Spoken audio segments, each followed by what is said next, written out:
Bismillahirrahmanirrahim. Assalamualaikum warahmatullahi wabarakatuh. Ya, bismillahirrahmanirrahim. Pada kesempatan kali ini saya akan menjelaskan sekilas tentang muqayyad dan mutlak.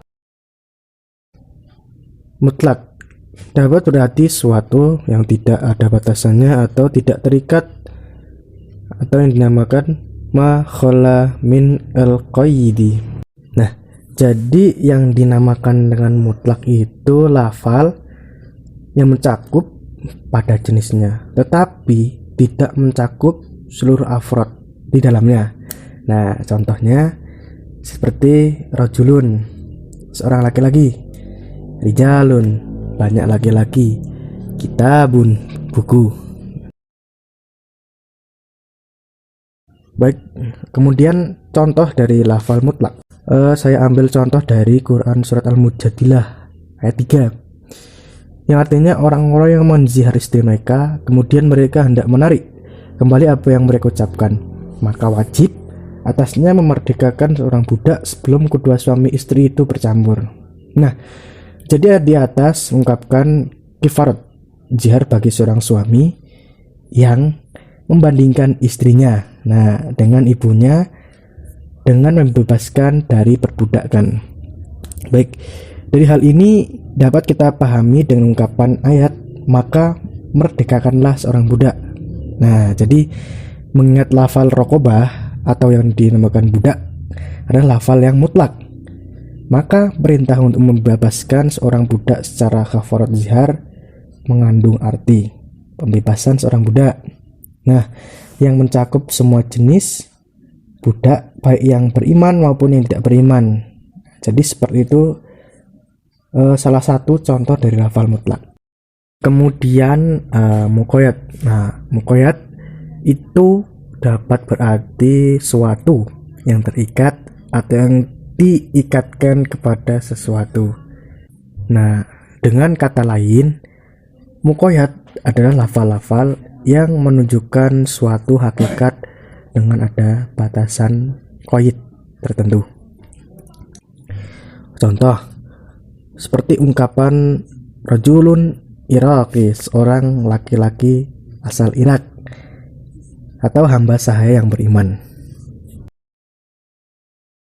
Cara memahami lafal muqayyad saya ambil dari Quran surat Al-Baqarah ayat 187, yang artinya kemudian sempurnakanlah puasa itu sampai datangnya malam. Nah, jadi dalam ayat ini disebutkan bahwa ada perintah untuk menyempurnakan puasa yang dikaitkan dengan batasan waktu atau goyah ya, yaitu di al-lail, malam. Atas dasar tersebut dilarang melakukan puasa wasol atau puasa sepanjang hari. Nah, dari penjelasan di atas, perbedaan antara mutlak dan muqayyad adalah mengacu pada esensi sesuatu tanpa keterangan yang menghubungkannya dan tanpa memperhitungkan suatu dan angka. Misal, pengucapan rokobah yang terdapat dalam surat Al-Mujadilah yang saya sebutkan tadi merupakan bentuk mutlak karena belum diketahui oleh sifat apapun. Nah, jadi maka ayat ini memerintahkan pembebasan budak dalam bentuk apapun, baik mereka yang beriman maupun yang tidak beriman. Kemudian meskipun muqayyad mengacu pada esensi sesuatu, tetapi tetap memperhitungkan beberapa hal, yaitu diantaranya kuantitas, sifat atau keadaan seperti contoh yang saya sebutkan di atas tadi. Kemudian pembahasan selanjutnya tentang kaidah hukum mutlak dan muqayyad. Yang pertama ada hukum dan sebabnya sama. Nah, jadi apabila ada sebab dan hukum dalam mutlak sama dengan sebab dan hukum dalam muqayyad. Nah, dalam hal ini maka hukum ayat mutlak harus ditarik kembali atau dibawa ke dalam hukum ayat dalam bentuk muqayyad. Yang kedua, hukum dan sebabnya berbeda. Apabila ada sebab yang terdapat dalam mutlak dan muqayyad sama, namun hukum keduanya memiliki perbedaan, maka mutlak tidak dapat ditarik kepada muqayyad. Yang nomor 3, hukumnya berbeda sedangkan sebabnya sama. Apabila sebab yang terdapat dalam mutlak dan muqayyad memiliki perbedaan, namun hukum keduanya sama, maka yang mutlak tidak bisa dipahami dan diamalkan sebagai muqayyad. Kemudian yang terakhir, sebab dan hukumnya yang ada pada mutlak berbeda dengan sebab dan hukum yang ada pada muqayyad.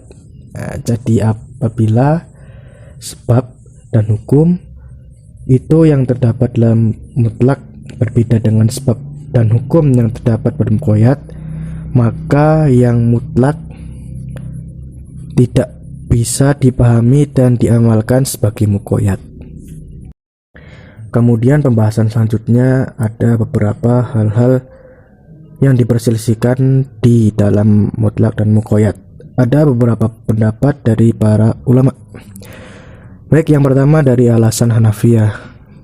Beliau mengungkapkan bahwa suatu prinsip yang kita terapkan, bahwa lafal semua hukum yang berlaku menurut sifatnya, sehingga pengucapan mutlak tetap dalam mutlakannya dan lafal muqayyad tetap dalam kemuqayyadannya. Jadi setiap nas itu adalah argumen sendiri. Pembatasan jangkauan makna yang terkandung dalam mutlak tanpa dalil lafal itu sendiri berarti membatasi yang bukan dari perintah syarak. Kemudian dari alasan jumhur, ulama ini mengatakan bahwa Al-Quran adalah suatu kesatuan hukum yang sangat lengkap. Jadi Al-Quran itu memang benar-benar hukum atau pegangan yang sangat kuat. Antara satu ayat dengan ayat yang lainnya sering terkait. Jadi jika ada kata Al-Quran yang menjelaskan hukum, berarti hukum itu sama dimanapun yang muncul. Alasan kedua yang diungkapkan dari jumhur ulama, muqayyad harus menjadi menafikan atau memberikan manfaat dan menjelaskan makna dari pernyataan mutlak, karena dapat dikatakan bahwa kedudukan mutlak adalah orang yang diam yang tidak menyebut qayyid. Di sini dia itu tidak menunjukkan atau menolak keberadaan qayyid, sedangkan muqayyad sebagai orang berbicara menjelaskan keberadaan takyid.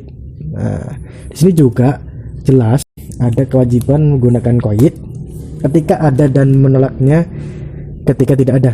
Oleh sebab itu sebaiknya digunakan sebagai dasar untuk menjelaskan makna mutlak. Baik, kesimpulan dari kita mempelajari mutlak dan muqayyad itu, yang pertama, mutlak itu adalah lafal yang mencakup pada jenis yang tidak mencakup seluruh afrod satuan di dalamnya. Kebalikan sama lafal muqayyad. Kalau muqayyad itu lafal yang menunjukkan hakikat sesuatu yang terikat. Kalau tadi mutlak tidak terikat, tapi kalau muqayyad itu terikat dengan suatu lainnya seperti sifat atau dengan menggunakan batasan tertentu. Kalau afrod itu cuma satuan, kalau ini tidak, tapi sama-sama mempunyai batasan. Kemudian lafal mutlak dan muqayyad itu merupakan salah satu dari sekian banyaknya peristimbatan hukum yang disusun oleh para ulama usul fikih.